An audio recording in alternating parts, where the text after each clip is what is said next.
Baik, bismillahirrahmanirrahim. Assalamualaikum warahmatullahi wabarakatuh. Senang sekali hari ini saya bisa mengajar kembali. Insya Allah hari ini saya akan mempelajari atau saya akan mengajarkan materi selanjutnya dari kimia. Ya, jadi hari ini kita akan belajar tentang titrasi.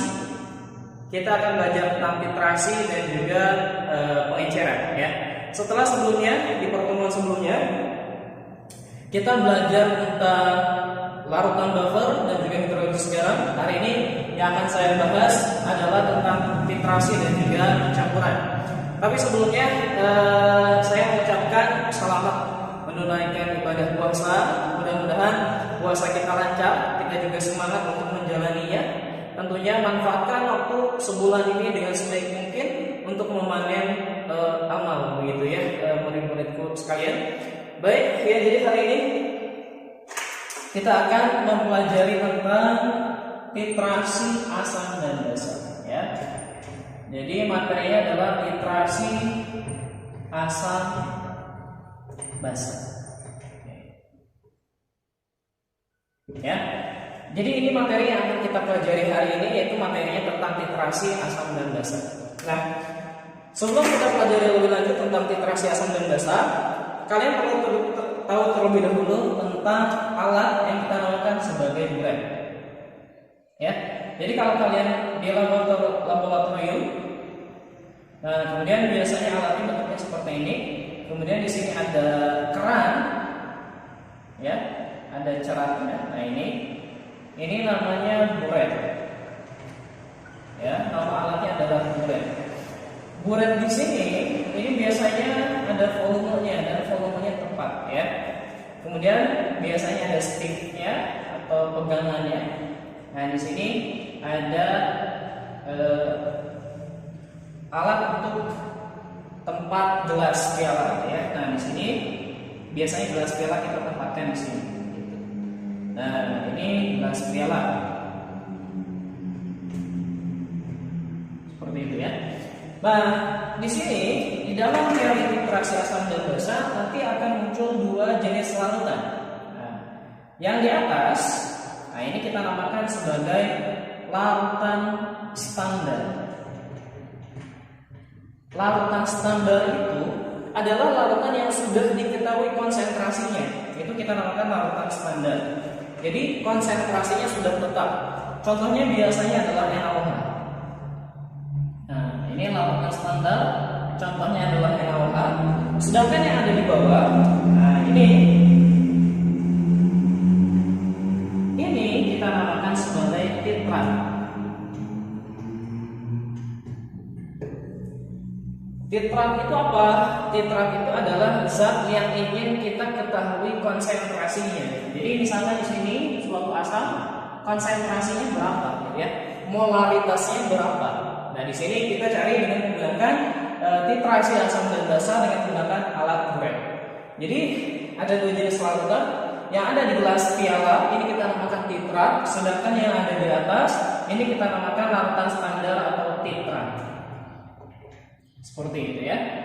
Jadi titrasi ini merupakan salah satu analisis volumetri, ya.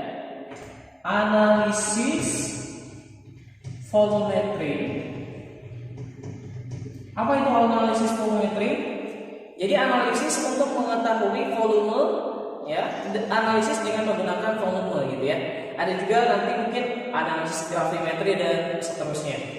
Nah, dengan menggunakan analisis ini kita bisa mengetahui molaritas dari suatu bahan yang ingin kita ketahui. Oke. Saya kasih contoh soal. Sebelum ke contoh soal, saya tulis dulu rumusnya. Rumusnya adalah V1 M1N1 sama dengan V2 M2 N2, ya. Nah, ini rumusnya. V1 M1 N1, V2 M2 N2. Biasanya ditulis mana ini, gitu, ya. Oke, V1 ini adalah volume awal atau volume asam, gitu, ya, atau volume basa juga boleh. M itu adalah molaritas atau konsentrasi. Kemudian N itu adalah jumlah H positif atau OH negatif, gitu ya. Jadi N itu adalah jumlah H positif atau jumlah H OH negatif. Oke. Kita berikan satu contoh kasus, misalkan contohnya seperti ini. Contoh satu ya. Sebanyak 100 ml asam lemah HA, ya. Asam lemah HA dititrasi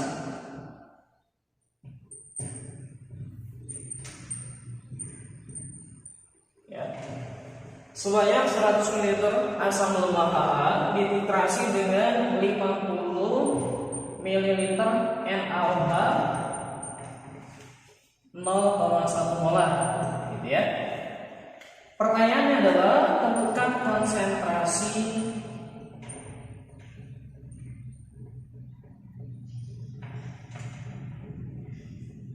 asam lemah HA. Tentukan konsentrasi asam lemah HA, gitu ya. Oke, kalau kita lihat dari contoh soal di sini, nah, asam lemah itu adalah zat yang ingin kita ketahui konsentrasinya. Maka letaknya di sini. Maka asam lemah itu sebagai titrat, ya. Ini titrat. Kemudian di sini ada yang sudah diketahui konsentrasinya, itu NaOH. Nah, ini namanya nitrat. NaOH itu titrat, berarti ada di atas, gitu ya. Oke, kita langsung saja ke rumusnya. V1M1N1 sama dengan V2 M2 N2. V1 itu volume asam, V2 volume basa, atau dibalik, yang penting konsisten, gitu ya, nggak masalah. Kamu mau V1 asam atau V2 juga asam, nggak masalah. Yang penting kamu harus konsisten. Oke, kita misalkan yang satu ini sebagai asam, berarti volumenya adalah 100. Nah, polaritasnya jelas yang ditanyakan. M ya itu adalah jumlah H. Asam lemah HA H-nya ada 1, berarti M-nya 1. Kemudian untuk V2 berarti 50 kali polaritasnya 0,1. Nah, kemudian N ini adalah jumlah H atau jumlah OH. Kalau N pada asam berarti jumlah H, kalau N pada basa berarti jumlah OH. Kita lihat OH-nya ada berapa? Oh, ternyata OH-nya ada 1. Berarti M-nya adalah 5/100, ya. Atau molaritasnya adalah 0,05 mol. Gitu ya. Jadi bisa kita cari bahwa molaritas dari asam H adalah 0,05 molar. Nah, seperti itu ya. Ini salah satu aplikasi yang biasa digunakan untuk dari teori analisis volummetri dengan menggunakan alat ukur, gitu ya. Seperti itu. Oke. Baik, kita buat contoh soal yang lain.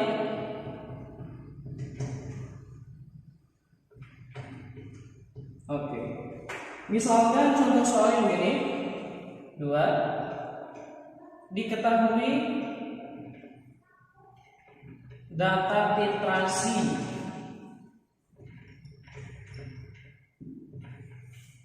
H2SO4, ya. Diketahui data titrasi 50 ml H2SO4 oleh NaOH 100 ml dengan konsentrasi salah ya, oleh NaOH 0,2 molar sebagai berikut, gitu ya. Oke, jadi diketahui data titrasi 50 ml H2SO4 oleh NaOH 0,2 molar sebagai berikut.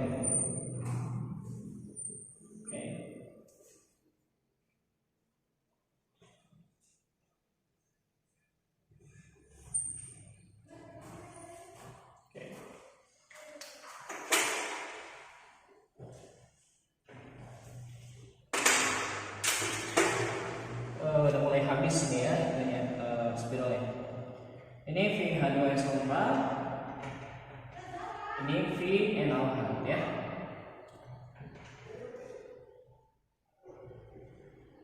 Ini nomor 1, 2, 3. Oke.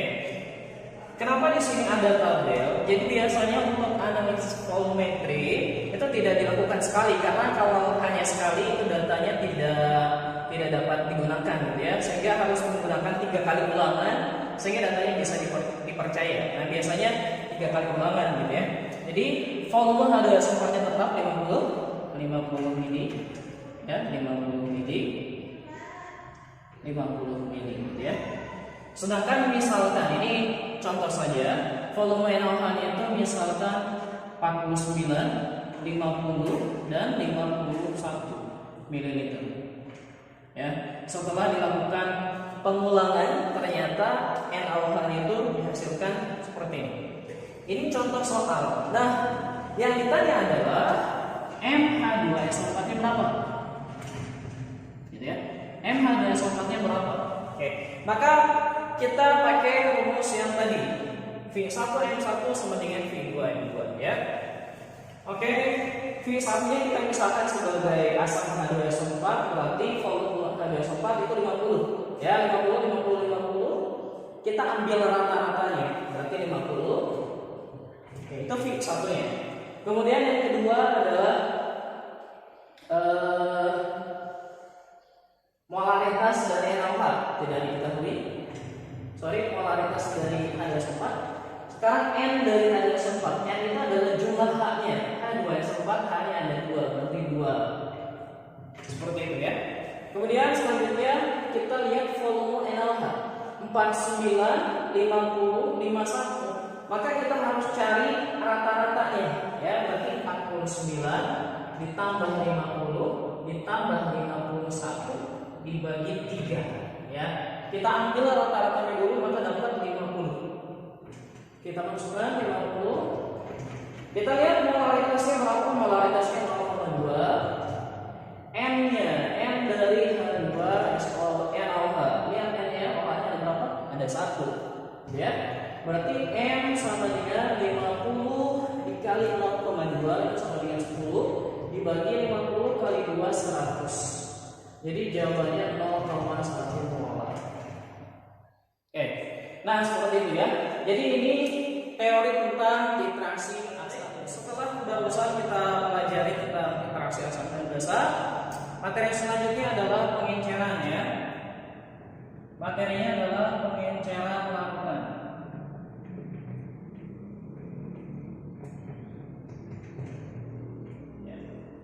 Nah, ini materinya adalah pengenceran larutan.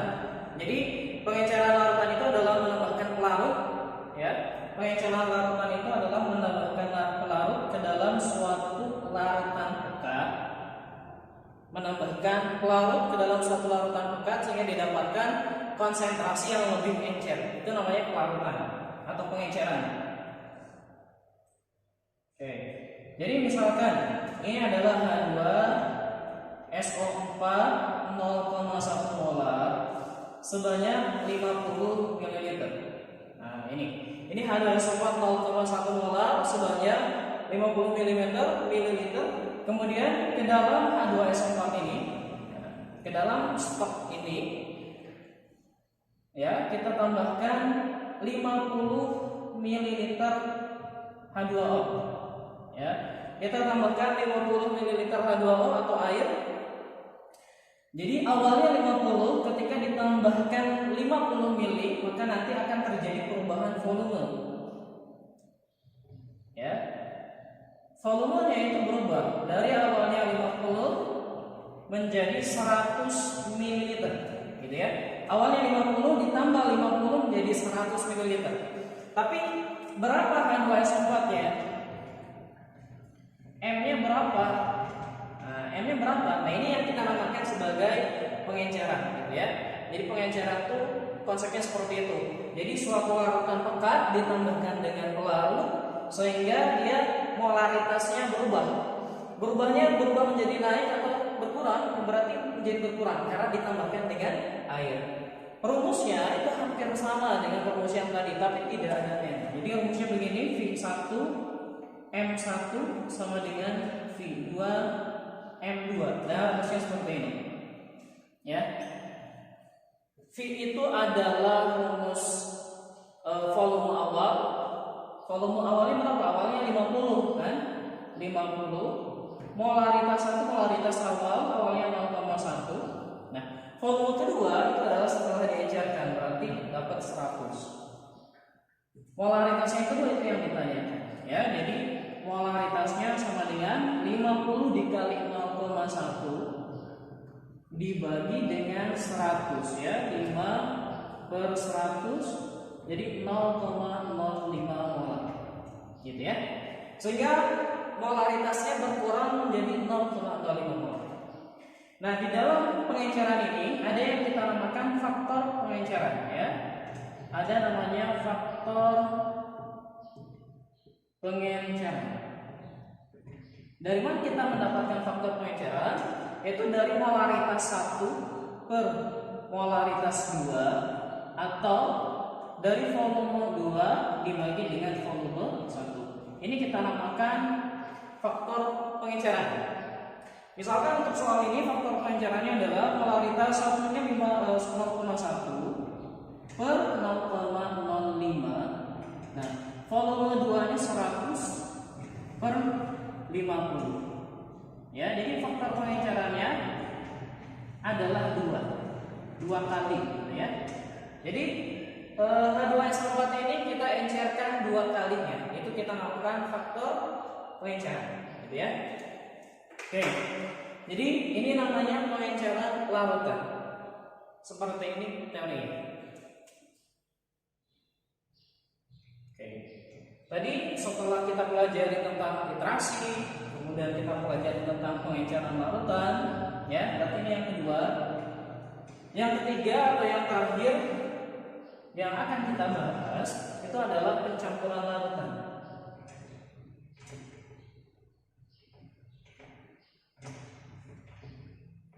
Ya. Nah, apa bedanya? Jadi kalau pencampuran larutan ini kita mencampurkan larutan yang sejenis, misalkan asam kita campur dengan asam, basa kita campur dengan basa, tapi yang sejenis. Misalkan,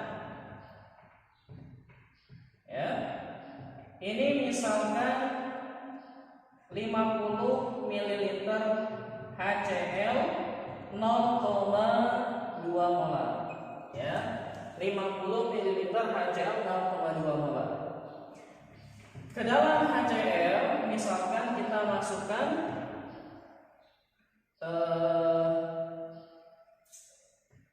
50 aja lagi 50 ml ya.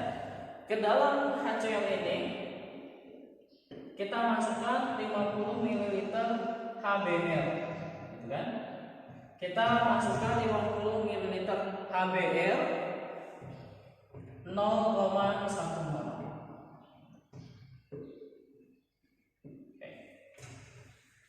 Nah, misalkan pertanyaannya, berapa konsentrasi H positif dari campuran tersebut? Ya, maka rumusnya molaritas campuran itu sama dengan V1M1 ditambah V2M2 per volume 1 ditambah volume 2. Jadi kita hitung mol dari H positif dari ini ditambah dengan mol H positif dari HBr dan dibagi dengan volume total. Kenapa volume total? Karena sudah dicampur seperti itu ya. Jadi kita masukkan V1-nya, kita misalkan HCl berarti 50 dikali 0,2 ya, ditambah 50 dikali 0,1 dibagi 50 ditambah 50 kali 0,1 kali 0,2 jawabannya adalah 10.